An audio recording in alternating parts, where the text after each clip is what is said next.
As far as the injuries go, the guys that won't go today are Kareem Hunt, who has a bone bruise on his knee. He's going to be okay, but we're going to have him sit out today. And then Trey he's got low back spasms. And so we'll see if that it's getting better. We'll just see how it goes. And then Josh, and my update for you with Josh would just be, there's communication. I'm not going to get into all of it. Everything's positive. It's not a negative situation. So he's taking care of family. Other than that, look forward to the challenge of playing Washington, and we know they're a good football team.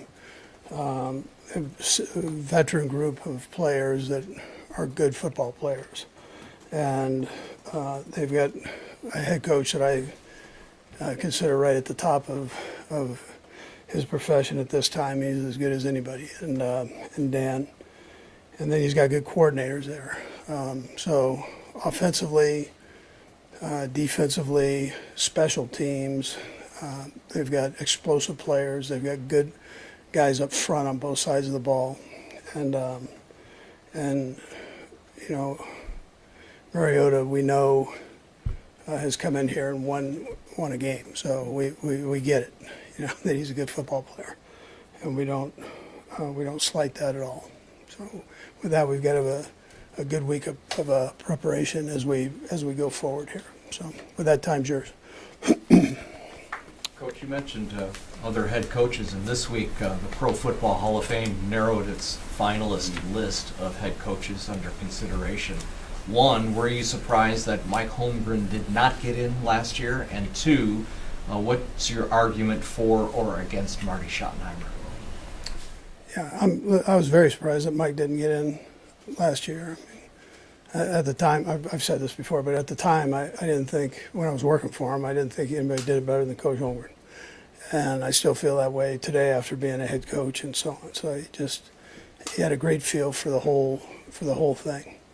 And then as far as Marty Schottenheimer goes, I had the utmost respect for Marty.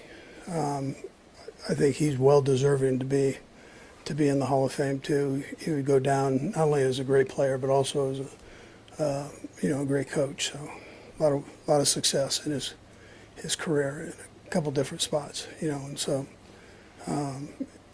and phenomenal guy on top of that. Yeah. Just considering Trey's a little bit banged up, Mike Kelly and doing just your confidence in him. Yeah, so we've always looked at Mike as a starter. I think all the guys do, coaches do. So everybody's got the confidence that when he comes in, you just pick up and go. And I mean, that's how I feel.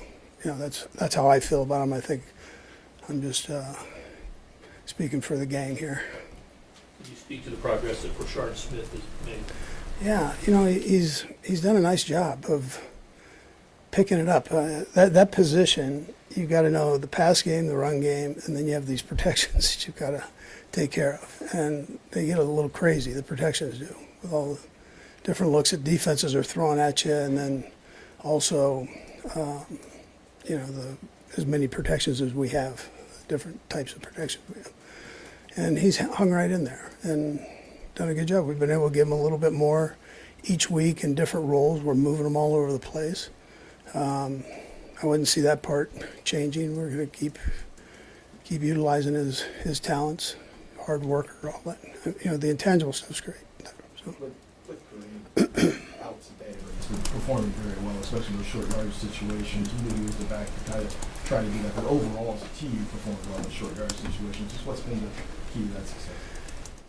Yeah, Coach Heck he sets that up, and I think the scheme is good, but I also think Kareem has a special feel for that, and Pop too. Well, Pop jumped in and he had one nice short yardage play too. So, but as far as the run game goes, Kareem he's always had a knack for that, and he's a load on top of that. He's a big kid.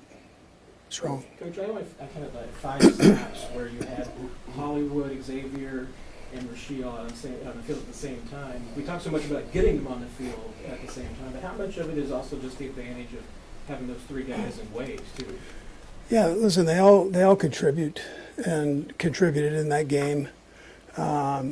You've got Thornton, who also stepped up over the last few weeks, and then Juju in the mix. So you got a load of guys here, and we try to keep them all going.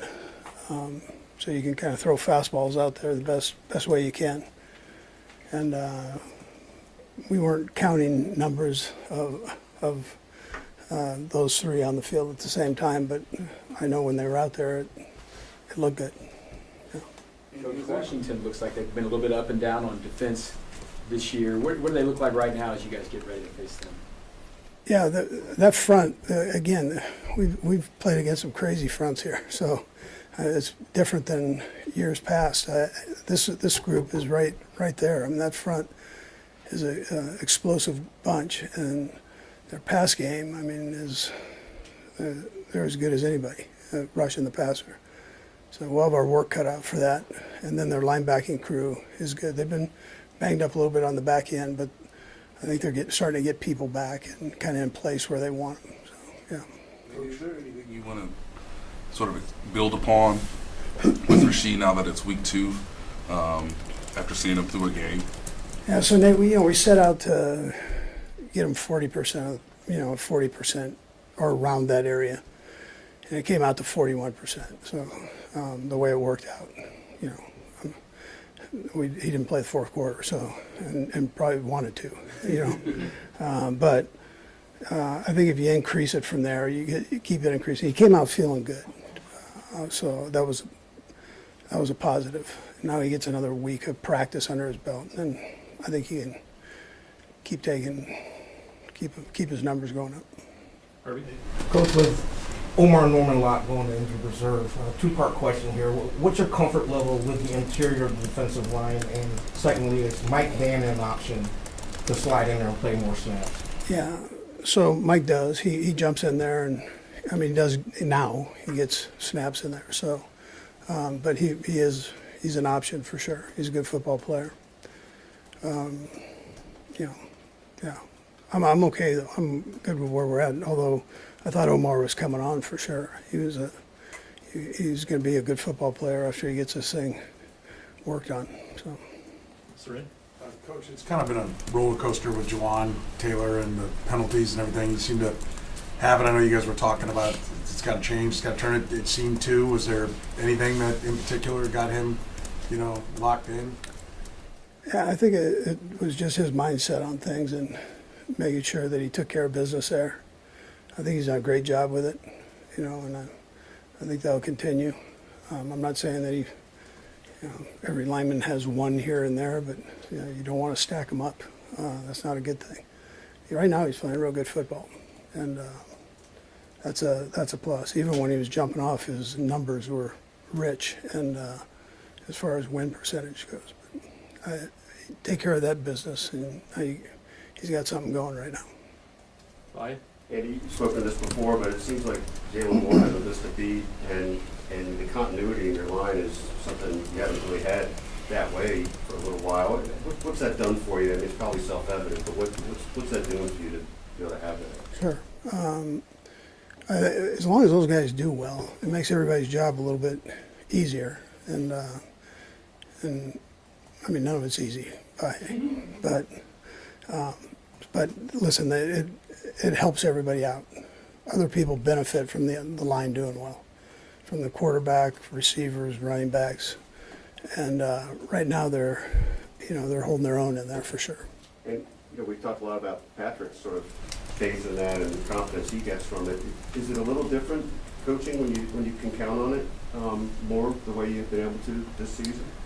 Yeah, I think every coach would say, that if the line's doing good, you're willing to call certain things or not call certain things. But yeah, for sure.